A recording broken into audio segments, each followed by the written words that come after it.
belum. Ada satu dua yang waktunya besar, tapi satu dua di antara ribuan Alfamart dan Indomaret ya kita masih itu yang gede juga luar biasa. Dan salah satu pengusaha Muslim beli Carrefour bagus juga, dia punya kaum Muslim. Dia duit orang Islam itu bukan di kalangan kaum Muslim. Karena sejelek-jelek orang Islam lah, kalau punya duit ya insya Allah nggak dibawa kabur ke mana-mana, nggak dibawa ke Singapura, nggak dibawa ke Hongkong, nggak dibawa ke mana-mana. Tapi ya kalaupun dia pelit gitu, tetap aja dia biasakan, tetap aja ke masjid infak, tetap aja ada orang yang diurus. Karena kita tidak punya visi entrepreneurship, akhirnya masjid jadi masjid aja. Saya kemarin diskusi tentang wakaf. Bapak tahu berapa tanah wakaf kita? Sekarang udah 4,3 miliar. Gede banget Pak. Tapi nilai ekonominya rendah sekali. Karena kebanyakan jadi masjid, musola, kuburan. Paling bagus jadi madrasah. Padahal wakaf itu bisa jadi apa saja. Saya pikir lembaga-lembaga besar seperti Muhammadiyah, Al-Azhar, Sultan Agung dan ngajarin cara mengolah tanah wakaf dengan baik. Tapi belum jadi sebuah kesepakatan umat itu. Bahkan kalau kita datang, saya pernah suatu hari ke acara para nazir wakaf gitu ya, kebanyakan nazir wakaf itu usianya udah di atas 60 tahun. Padahal nazir itu posisinya seperti manajer investasi, seperti manajer dia mengumpulkan uang, dia kelola dengan sebaik-baiknya untuk masalah 10% boleh diambil, 90% untuk masalah 10% itu gede banget Pak. Perusahaan-perusahaan hari ini menurut sekuritas bantuin IPO, misalkan bantuin orang jual obligasi, corporate bond, paling dapat 0,1% dari transaksi. Islam kasih 10% kalau tanah wakaf kita dikasih tanah 3 hektar misalkan, kita kelola dengan baik, 10% itu keuntungannya boleh buat yang mengelola. Jadi kalau sekali waktu nazir wakaf hidupnya mewah begitu, selama itu hanya 10% dari yang dia kelola, dari keseluruhan keuntungan yang kelola besar dan halal. 90%-nya buat 90%-nya untuk beberapa bank di Saudi, di Kuwait, di Bahrain diizinkan Pak mengelola, bahkan mengelola zakat, bahkan kurban. Bapak kalau yang udah haji, di antara bisnis yang paling menggiurkan di musim haji itu kan jualan kambing, buat dam, buat bayar, buat kurban, buat dam gitu ya. Kalau Bapak mau aman, emang lebih mahal. Itu mendingan datang ke bank Pak, Al-Rajhi Bank, ke National Saudi Bank, itu kambing dam. Jamin itu Pak, paling bagus. Jadi bank urusan kambing, di sini kan enggak ada. Dan itu paling aman Pak, karena kalau mau beli sama orang-orang Arab Badui itu Pak, kita udah bayar nih. Kalau kita nggak tungguin, nggak lihat dipotong, bisa dijual orang lain lagi Pak. Bapak jangan bilang orang Arab semuanya baik. Abu Jahal orang Arab juga Pak. Abu Lahab juga orang Arab. Makanya kalau kita Bapak haji nanti, atau yang udah haji dulu, kita harus yakin sama dipotong. Karena kalau nggak dipotong kita nggak tahu tuh Pak, bisa dijual lagi sama dia. Bahkan nanti masalah berikutnya begitu dipotong, dia bagi ke dia juga. Kalau Bapak bayar lewat Al-Rajhi Bank, lewat bank-bank yang Saudi kasih kesempatan itu mereka ngasih pelan. Bapak mau dikirim ke mana? Orang miskin di Sudan, orang miskin di Yaman, orang miskin di Suriah, mereka akan memanfaatkan itu. Harga lebih mahal memang. Harga itu bisa sekitar berapa ya? Sekitar 1.000-1.500. Ya, lebih mahal dibanding beli sama orang-orang Arab yang bawa kambing di atas mobilnya itu Pak. Jadi kalau bank dikasih kesempatan bisnis begitu, tapi di Indonesia belum Pak. Ini bank yang pasarnya belum gitu Pak. Belum dikasih kesempatan itu. Kita banyak akad, tapi akad-akad itu nggak bisa optimal kita gunakan. Karena kita dibatasi oleh aturan Bank Indonesia dan aturan otoritas jasa keuangan. Nggak boleh gini, nggak boleh gitu dan seterusnya. Bank itu cuma intermediari saja antara lender dan borrower, antara yang kelebihan uang sama orang yang butuh uang. Padahal dalam Islam mestinya dengan akad yang kita miliki kita boleh ngapain? Di Arab boleh ngurusin ngurusin kambing kurban. Kambing kurban itu kalau mau ngurusin serius Pak, Masya Allah Pak. Di Indonesia orang paling miskin salah satunya adalah peternak, petani dan peternak. Rata-rata kepemilikan kambing peternak Indonesia itu cuma 2-3 ekor. Ternak apa? 2-3 ekor ya. Tapi itu faktanya. Jumlah populasi kambing di Indonesia itu cuma 15,8 juta ekor tahun 2015. Jumlah kambingnya Pak. Padahal kalau kita hitung orang Islam di Indonesia yang harus kurban itu sekitar, kalau kita lihat data Susenas, orang Muslim kelas menengah itu sekitar 154 juta orang. Terus satu keluarga anggotanya 5 gitu. Kurban atas nama keluarga. Dan banyak kita kan kebiasaan kita orang Syafi'i itu kurban atas nama pribadi. Ya, 1 kambing 1 orang. Atau 1 sapi 7 orang. 7 orang itu 1 keluarga. Padahal boleh 1 kambing 1 keluarga itu boleh. Tapi kebiasaan kita kita pakai fikih yang lebih simpel lah. 1 keluarga 1 kambing. Berarti kalau 150 juta, 1 keluarga isinya 5, minimal 32 juta ekor kambing yang harusnya dipotong sepanjang musim kurban. Bulan Zulhijjah aja cuma 4 hari doang, 10-13 sampai hari tasrik habis. Tapi faktanya apa? Bahkan jumlah kambing se-Indonesia aja cuma 15,8 juta. Harusnya yang dipotong 32 juta. Itu kambing yang sudah melewati umur setahun atau pernah ganti gigi kan? Ada syarat fikihnya. Enggak semua jenis kambing.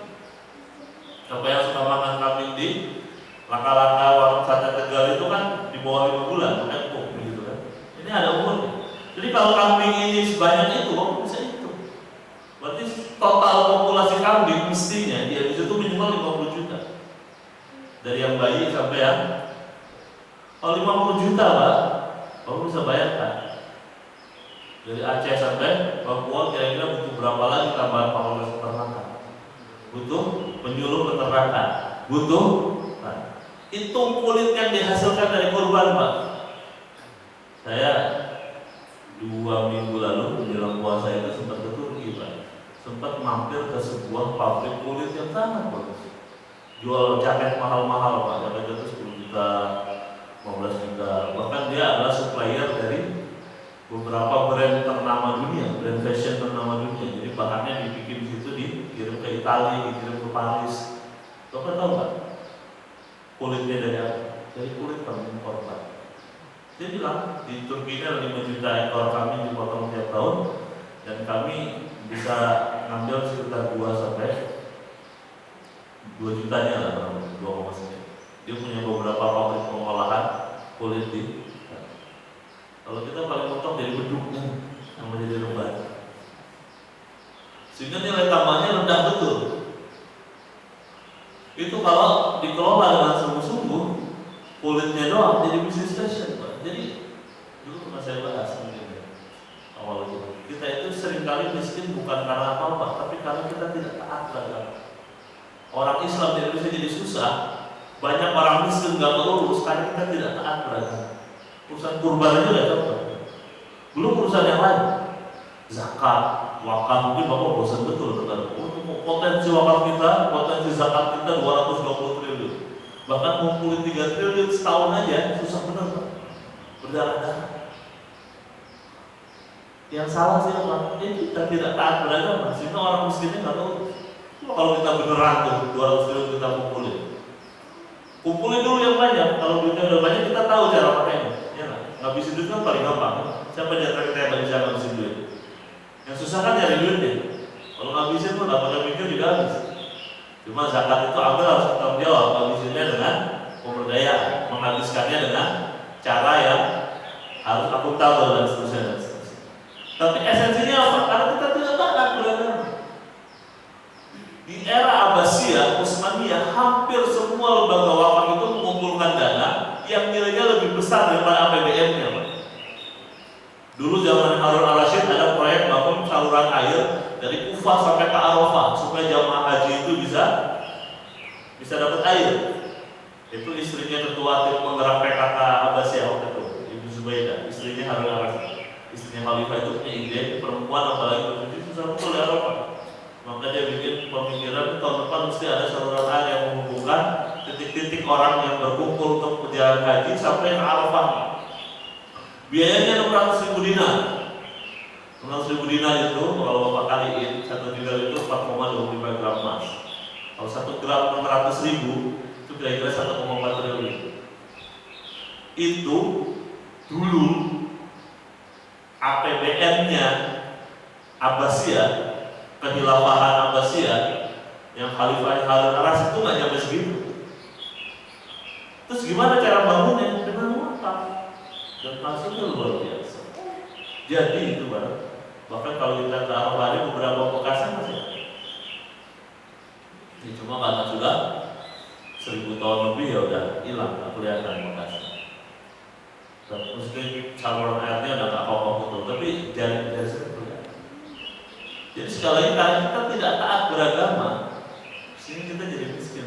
Masalahnya kita sendiri, kita nggak bisa nyalain siapa-siapa, kita mau nyalain Cina. Kita hobinya nyalain orang, Pak. Itu kebiasaan orang yang bermasalah, Pak. Kalau gagal yang salahin orang lain, jarang deh. Bahkan pengajian bahas akhlak gitu, ustadznya bahas tentang ria, ustadznya bahas tentang sombong gitu ya. Yang dia bayangkan orang lain, oh dia mau orang begitu.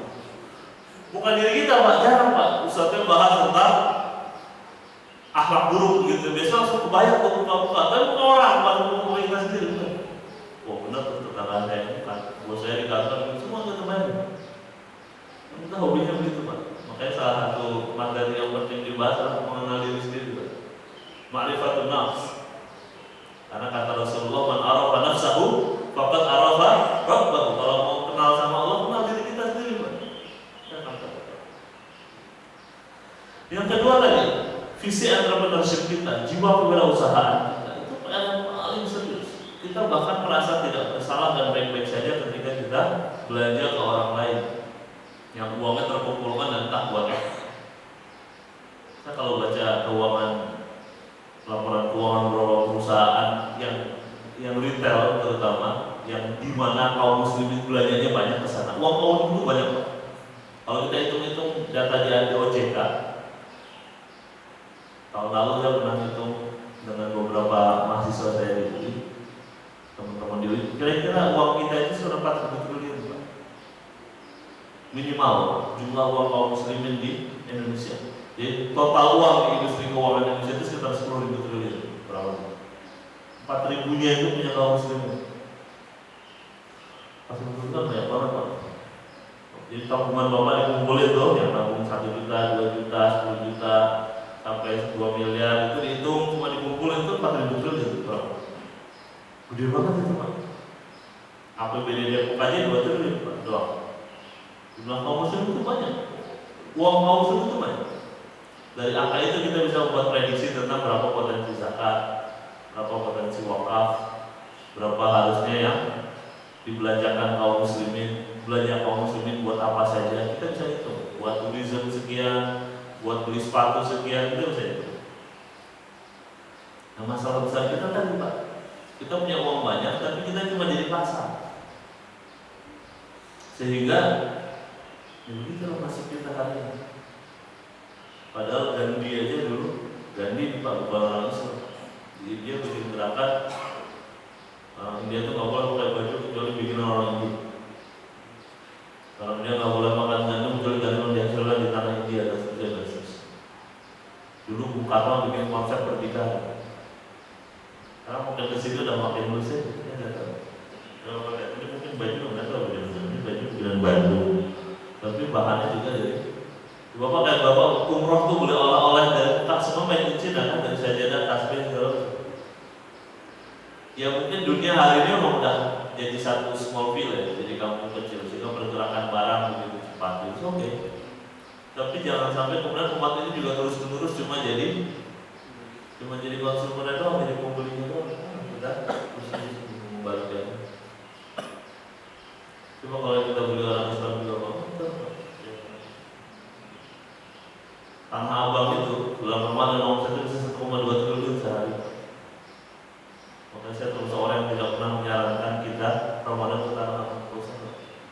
Apalagi buka puasa bersama di pasar Tanah Abang. Ya. Walaupun masjidnya bagus di atas, mungkin liftnya aja nggak nyampe.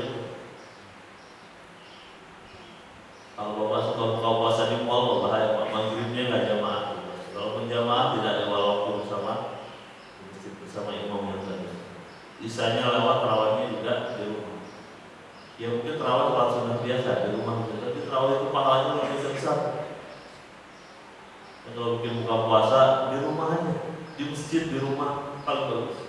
Maghribnya tetap jamaah, isanya tetap jamaah, tarawihnya tetap jamaah, silaturahimnya dapat, semuanya dapat. Jadi kalau nggak bikin acara keluarga, angkatan apa, di sekitar masjid aja. Jangan di mall. Satu-satunya mall yang saya rekomendasikan buat kita buka puasa cuma satu, namanya Grand Zam-Zam sebelah masjid. Kalau bapak buka puasa di mall, di Margo City, di DTC, coba wudhunya di mana, Pak? Bayang. Mall yang bagus kayak Jakarta, Pacific Place, Pondok Indah Mall itu musolanya bagus-bagus, Pak. Tapi kalau yang ngantri wudhu 300 orang, tempat sholatnya cuma buat 50 orang, ya sholat maghribnya jam 7 malam tempat, Pak. Gak akan dapat keutamaan. Maka jangan pernah buka puasa di mall. Dan zakat boleh di mall, zakat mall. Tapi kalau buka puasa di rumah aja, di rumah atau di masjid atau di dekat. Supaya apa? Supaya semuanya dapat, ibadahnya dapat, silaturahimnya dapat, semuanya dapat. Kalau itu sekarang rahmatullah, itu yang kedua ya kita tentang kewirausahaan di antara kita, terutama kewirausahaan yang sifatnya kolektif, kewirausahaan yang sifatnya kolektif, mengelola dalam umat ini. Umat ini kalau ngumpulin itu rajin, Pak, kita banyak, Pak. Tapi tadi salah. Bapak tanya ke di sini ada yang karyawan BSM atau karyawan BRI Syariah atau karyawan bank syariah yang lain. Kadang-kadang kita sedih, Pak, karena uang orang miskin dipakai sama orang kaya, Pak. Salah itu, Pak. Ada aliran uang yang tidak baik. BRI misalnya punya cabang di seluruh pelosok Indonesia. Dia narik itu uang dari ujung